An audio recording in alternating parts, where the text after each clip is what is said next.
বিসমিল্লাহির রহমানির রহিম। সম্মানিত সুধী, ৭৬ বাংলা ইউটিউব চ্যানেল এর পক্ষ থেকে আপনাদের সবাইকে জানাই অনেক অনেক প্রীতি ও শুভেচ্ছা।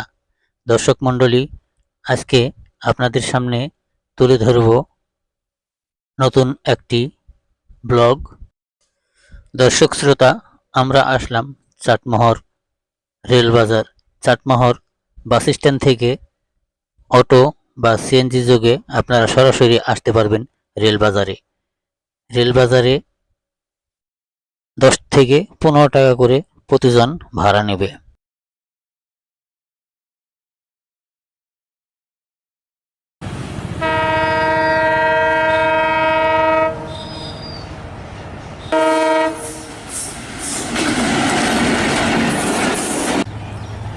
শোনা যায় কোনো এক সময় নাকি এই এলাকায় চটের থলিতে করে সোনার মোহর নিয়ে বেচাকেনা করা হতো, তাই সেই থেকে এই এলাকার নামকরণ হয় চাটমোহর। চাটমোহর রেলওয়ে স্টেশনটি রাজশাহী বিভাগের পাবনা জেলার অন্তর্গত চাটমোহর উপজেলায় অবস্থিত একটি railway station. Ishwardi Sirajganj rail লাইনটি 1915-16 সালে নির্মিত হয়। ওই সময় ঈশ্বরদী সিরাজগঞ্জ রেল লাইনের মাঝখানে চাটমোহরে একটি স্টেশন তৈরি করা হয়। স্টেশনটি তৈরির 100 বছর পেরিয়ে যাওয়ার পরও এই স্টেশনের সেরকম কোনো উন্নয়নমূলক কাজের ছোঁয়া লাগেনি বা লেগেছিল না এই স্টেশনটিতে। অবশ্য বর্তমানে কিছু উন্নয়নমূলক কাজ করা হয়েছে। প্ল্যাটফর্ম ছিল একটি, এখন তৈরি করা হয়েছে 2টি, এবং প্ল্যাটফর্মটি ছোট ছিল আগে, এখন অনেক অংশই বর্ধিত করা হয়েছে।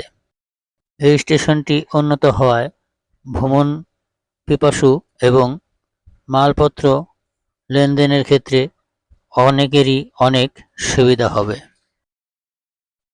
প্রতিদিন চাটমোহর রেল স্টেশনের উপর দিয়ে উত্তর এবং দক্ষিণ এলাকার অন্তত 15টি ট্রেন যাতায়াত করে থাকে। 1916 সালে ব্রিটিশ আমলে রেল যোগাযোগ ভালো ছিল, যার কারণে এই স্টেশনটি নির্মাণ করা হয়েছিল। রেলপথে ঢাকা, রাজশাহী, খুলনা, রংপুর, দিনাজপুর, গাইবান্ধা, কুড়িগ্রাম সহ বিভিন্ন প্রান্তে যোগাযোগের বা যাতায়াতের অনেক সুযোগ সুবিধা থাকে। এই উপজেলায় মোট 3টি স্টেশন থাকলেও এই চাটমোহর স্টেশন থেকে আন্তনগর বিভিন্ন ট্রেনে বিভিন্ন প্রান্তে যাতায়াত করা যায়। এই স্টেশন থেকে উল্লেখযোগ্য ঢাকাগামী ট্রেনগুলো হচ্ছে Silk City Express, Sundarban Express, Drutojan Express, Banalata Express সহ অন্যান্য ট্রেনগুলো। আপনারা এই স্টেশনে আসতে হলে পাবনা জেলার টেবুনিয়া বাস স্ট্যান্ড থেকে সরাসরি উত্তর দিকে সিএনজি যোগে অথবা অটো ভ্যান যোগে আসতে পারবেন চাটমোহরে। চাটমোহর রেল স্টেশনটি একেবারেই রাস্তা সংলগ্ন অবস্থিত, রাস্তার ধারেই মনোরম পরিবেশে অবস্থিত। দর্শক শ্রোতা, আপনারা এই ধরনের আরও ভিডিওগুলো দেখতে বা পছন্দ করে থাকলে আমার এই ছোট্ট চ্যানেলটি সাবস্ক্রাইব করে আমার সাথে থাকার অনুরোধ রইল। ধন্যবাদ সবাইকে ভিডিওটি শেষ পর্যন্ত দেখার জন্য। আল্লাহ হাফেজ।